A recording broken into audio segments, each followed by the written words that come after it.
Again, we are back in our offices, Kenya Keys headquarters. This is the office that is found in Kwale County, in Kinango sub-county, in Macnon ward, as you can see.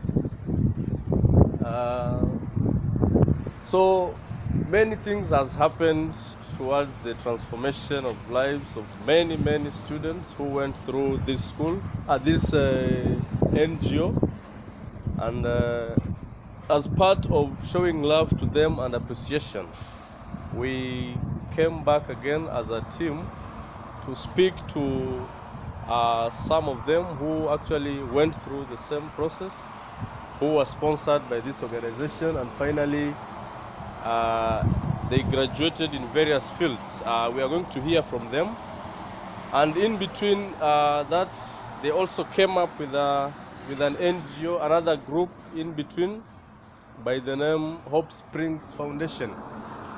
These are none other than Mwanaisha. The other one is called Caroline, and the other one is Winnie.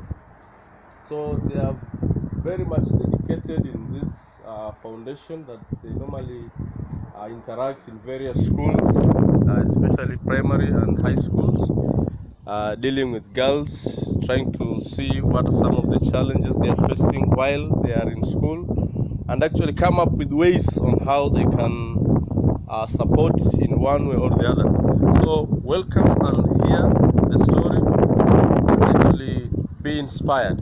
Please don't forget to subscribe to our YouTube channel, comment, like, and share. Welcome.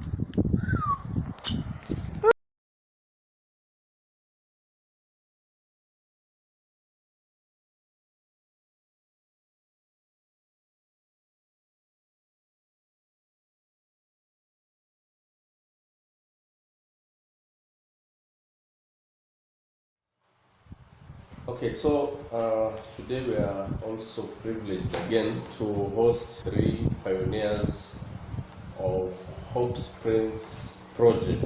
This is project under Kenya Keys, and we really wanted to know actually what is it all about, and what are some of the things that they normally do when they go to their areas of specialization.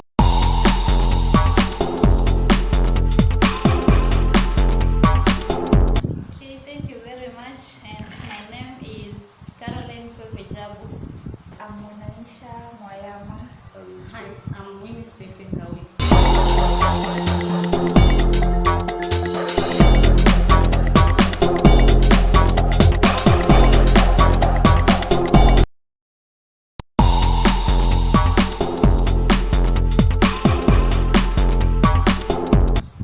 Thank you for the chance. The name Hope Spring Project. This was a project that came in after COVID-19, post-COVID-19. And so from the locality, we realized that many girls were dropping out, they'd lost hope, they'd gone into marriages, and most of them, because of peer pressure and so on, were like losing their goals in life. Okay. So the name Hope was chosen so that within the project, or from its beginning, it's going to instill back the hope these guys had lost. Okay. Yeah, and in a Swahili version, the project is still called Chemichemi za Matumaini. Mradi wa Chemichemi za Matumaini. Okay. Hili tumaini ambalo tunatafuta ni gani? Yule msichana ambaye wakati huu wa corona karibia mwaka mzima amekaa nyumbani, amepoteza muda mwingi, hasa wengi wanaona bado wanakuwa, mwingine anaamua anaolewa, wengine walitoroka nyumbani, wengine kwa sababu ya kupitia marafiki wabaya wakaamua tu wajiingize katika shughuli ambazo kwa kweli zinafanya wamepoteza yale malengo yao katika maisha. Okay. So lile jina Tumaini, huu mradi kwa kuwa umeletwa baada ya ule muda wa corona mrefu. Jina Tumaini limeletwa ili ile tumaini yenye ilikuwa inapotea katika hawa watoto tuirejeshe, ile tabasamu ambayo ilikuwa inaenda kupotea kulingana na malengo yao, turejeshe na wale watoto waende kulingana na malengo yao katika maisha.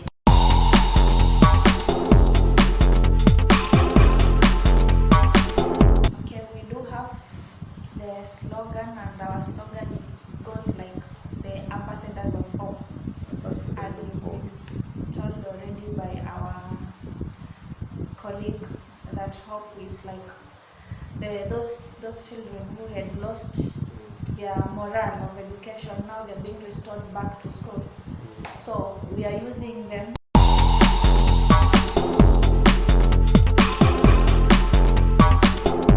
Okay, thank you. From the start, we were covering maximum of 12 schools.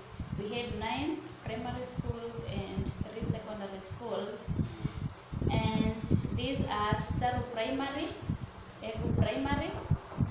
We had Mwembeni and Nyari. There's also Magade and Bahakwenu.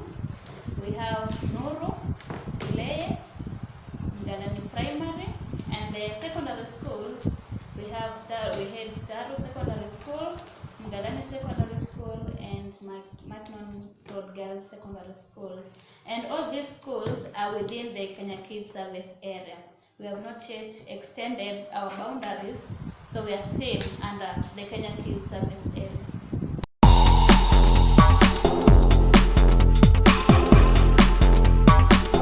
If I may say, there are some of the things that we normally consider when visiting the schools, and these are as follows.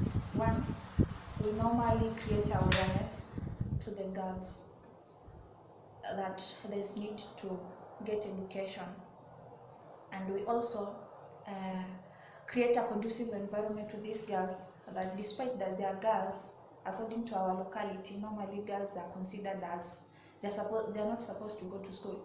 So we create that equality, that there's nothing like a boy is better than a girl, but they are all equally, and they're supposed to access equally education as well, so that they can be the self-dependent in future.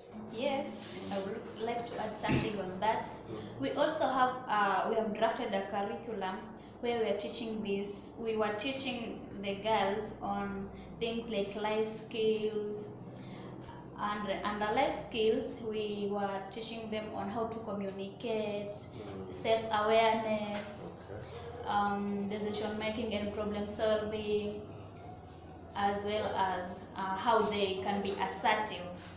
So all this curriculum is meant to make these girls realize their dreams, first knowing their dreams and how the path route towards achieving them. We also have things like children's rights, and we have some part of innovation. How can they can be more creative in life, to maybe if they lack a chance to maybe join secondary school, how can they create something for themselves so that they can be self dependent. Thank you so much. On addition on whatever the girls have talked about, we create leadership.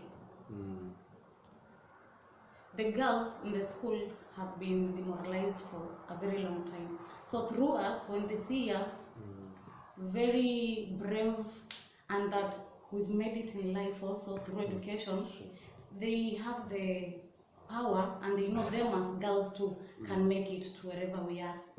And also, apart from the leadership, these girls, something else that we do to the schools, we give them incentives. Yeah, the incentives touch on soap, laundry soap. We give them underwears. We give them sanitary pads or towels. These are small things when it comes to us, but a very big thing when it comes to a girl as an individual. Yeah.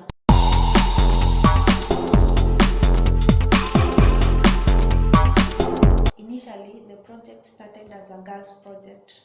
We were only targeting the girls because it's a post-COVID-19 project. So normally the girls were the ones who have been affected much. We thought so. So we tried to come up with that project so that we can restore them back to school. And so because we are focusing on girls, we saw it wise that their fellow girls could be better if they can be talking to them and mentor them as well as their role models.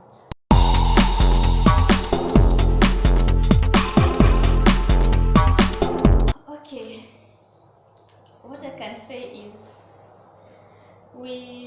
at first we started getting concerns from the boys. They were like, yes, they were complaining. They were like, why are you keeping us aside when you take the girls aside? What do you normally tell them? And that is why we have now phase 2, where we now include the boys in that. Yes, please. To add on that, please. Now that the phase 2 includes the boys, we also had a new male facilitators. We had 2 facilitators who were male, so that we can balance the gender. Okay. Yeah. Oh, that's good. Yeah. I think it's a nice project, and the rest can actually emulate. Let us have a short commercial break, then we'll be right back.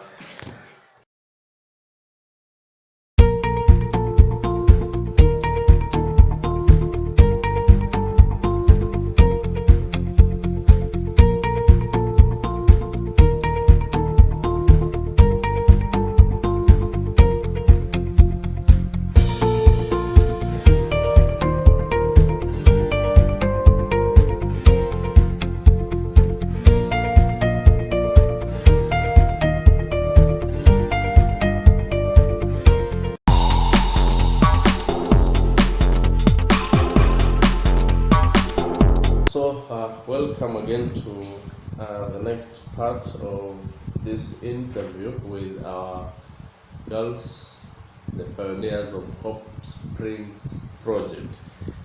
We've heard a lot from them, and it's a nice project, and we wish to hear more.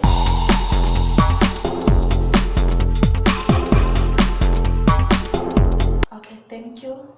There are some of the challenges that we encounter while visiting the schools, and one being lack of cooperation from the authority. You find that you visit the school, but when you reach there, you don't get that full cooperation that you expected. Okay, on matters of transport, because we use motorbikes traveling from the office to the schools, you may find that maybe the weather is not conducive.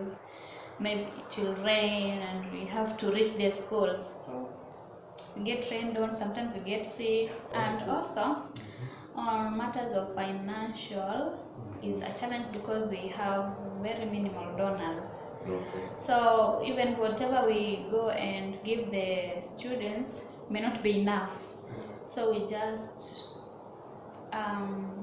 give whatever we get. Yeah, thank you, Bernard. Yeah, one of the challenges that we face is a special one. Okay. Expectations from the people we visit. Mostly our target group is always to the students, the girls. Okay. But in some cases, you go visit the school with some incentives, the pads, soap, and the underwears, and you find a teacher sometimes, maybe a watchman or a school worker telling you, "Suniacheka sabuni leo." Or can you kindly give me some soap today, or maybe pads?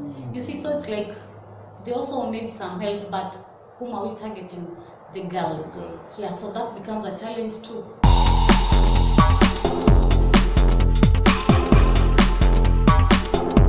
Okay, whatever I'm urging the donors is, if we can get more donors to fund this project, we shall really appreciate. Okay. Yes, you are all welcome.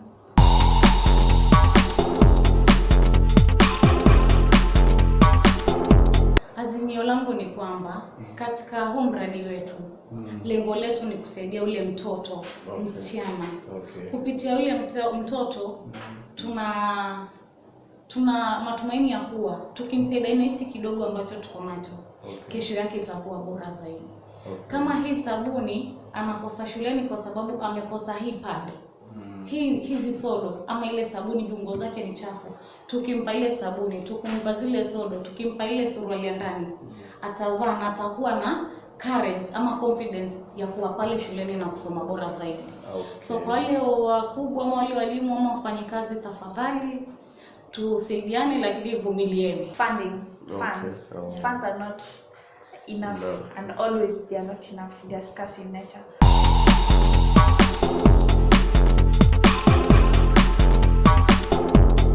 Maybe to answer that, I think it would be much better for us to recruit more students than helping the ones who already can afford. Kwa sababu I don't think a teacher is not in a position to buy a soap. So my plea is, let us go to the most needy, the people we can assist to move them from whatever they are to a better position.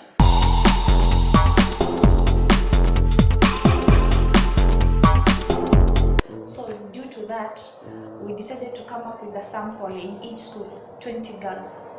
And these 20 girls, they're supposed to be coming from a very humble background, and they're supposed to be very bright, so that we can sharpen them, we mentor them, and giving them hope, and through the incentives, they can be better people in future. And the selection is normally based on their schools, the teachers. Through the help of the teachers, they came up with the 20 girls, and we took them their autobiographies and captured them. Yeah. The fact that you are dealing with 20 girls, it doesn't mean that the others are left out. If there is any need case outside the 20 girls, we normally attend to it, because we have another program that is called Usalama. So we normally look at it, and then we go to the Usalama pit and help. Okay. Yeah, it's not that they are locked out. We also have them with us.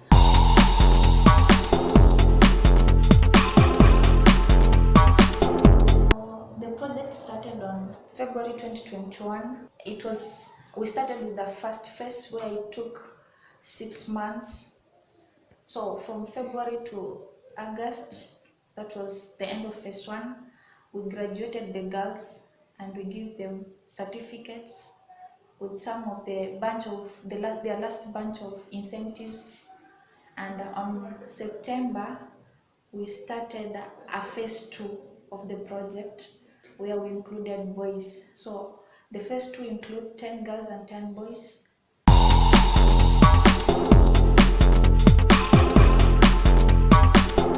The mentors' roles whenever we visit the schools is that we teach the students with the curriculum that we have, as told earlier, mostly on the life skills. We teach the girls. We take a period of 1 hour. We visit the schools at 9. We start the sessions at 3:30 to 4:30 p.m. each and every day. So the session is meant to enlighten the students. We teach them on whatever they need to know that is basically not taught in the classes. And from there, we also do mentorship. A mentorship based on their lives, based on the challenges they face at home. We also tell them that whatever they're facing or whatever they're going through is the same thing we went through, and we managed to where we are today.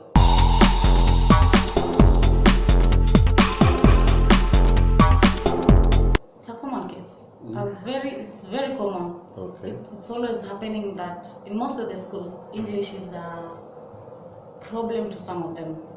So mostly we always speaking in Swahili, and when it comes down, we also do Kiduruma. Yeah, since some of the students, some words might be so difficult for them in Swahili, or maybe for a scenario that needs to be more clear, we teach in Kiduruma. Like language barrier, it has not been an issue so much to us, because we are very conversant to this language, to the languages, the local languages. So we just go by their views, provided that we communicate. Because we're instilling knowledge and want them to grab it. So we have to use by all means so that they can understand.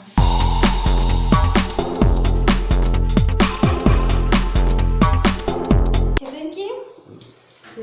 We thank God we've achieved a lot despite the challenges that we face.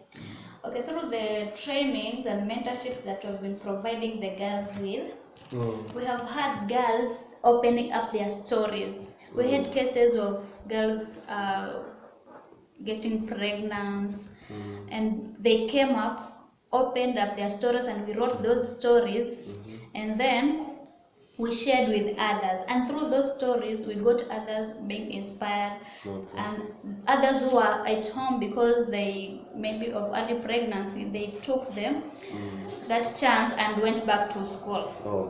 Yeah. Another thing that we achieved, we really made leaders, because when we go back to the same schools, right now we have different bunch of students, not the ones we started with. Yeah, so we find out that the leaders now, the school leaders, majority of them are from our project. That the girls that we taught. So we are proud. We are saying that we really did something to them. To add on the achievements, it's been a success. Yeah, in terms of performance, the girls.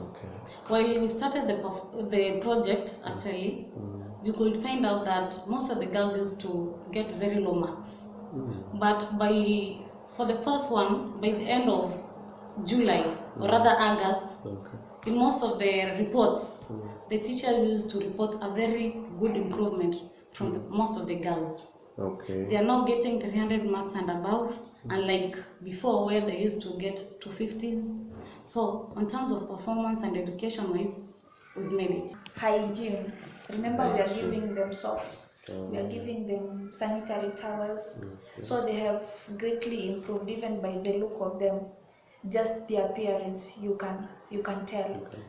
Yeah, and also as the facilitators, our status quo has grown very much. Like if you go to the society, we are highly respected, and that is one thing that we wanted most. Congratulations! Thank you so much. Wow, this is good.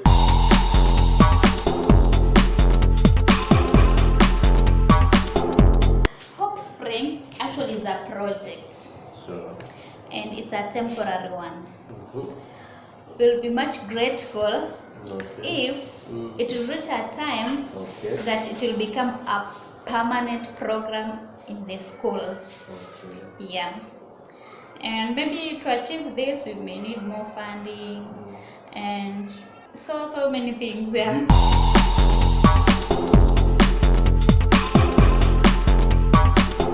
Yeah, we have teachers in charge who, if we're not there, the girls can report, or both boys and girls can report, and then we get the information. Yeah. We as the Kenya Kids alumni, there are so many other alumni of Kenya Kids. So we'll urge, if possible, they stretch a hand of help, to help us at least to reach where we want to reach. To support us either financially, they can contribute a small amount each, so that we raise it's a pool. We can come up with something big, and as we've been told earlier, that we can even add more incentives and more students as well through their support.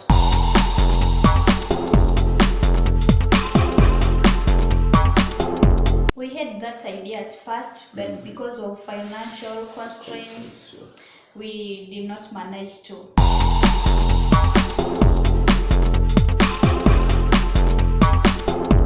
I'm very much grateful for the chance. Our director is Mr. Joseph Mwengea, and I'm very much grateful for the chance that I got first to serve the community. It has been always my pleasure serving the community that I was born in. So thank you very much, and I'm proud for that.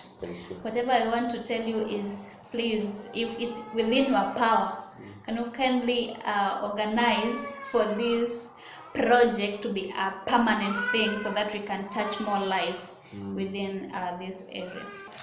To my director, Mr. Mwengea, as my friend has put it, I'm very much grateful and thankful for what you've done to us.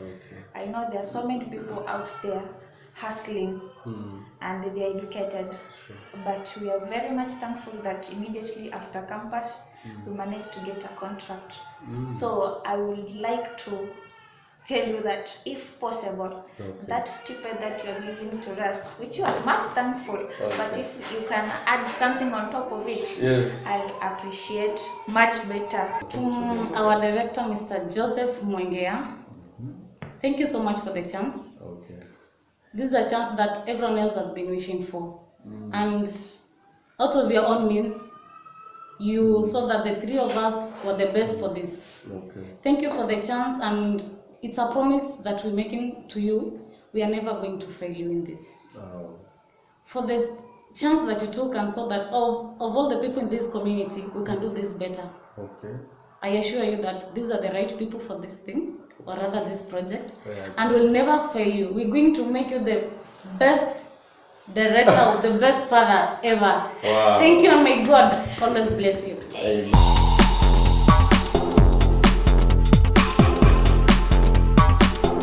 Okay, Hope Spring, the three of us, we are the Hope Spring project facilitators, Okay. and we are normally found at Taru location, which is located within Macron Road Ward in Kwale County, Okay. Kenya. In addition to that, in terms of social media, you'll find our stories in the Kenya Keys page on Facebook, on Instagram, and My Kenya Keys. Okay. Yes. We have our contacts that we can reach us. 0799 127156. You can reach Caroline here at 07 9999 6441. Winnie 0745 57 8765 under the name Rachel. Support us through those numbers. They are available 24/7. Kindly. Okay. So any support according to them, we'll really, really appreciate. And as you can see, they are doing a lot for the benefit of our own girls and boys in this locality. And I would like to, I'm thinking to hear something like in the near future, or as part of the aspirations to reach down Kwale, Kenya. So like that's the best ambition that we actually come up with. But she'll have that of you. Then the other thing is we very, very much grateful for the support that you and then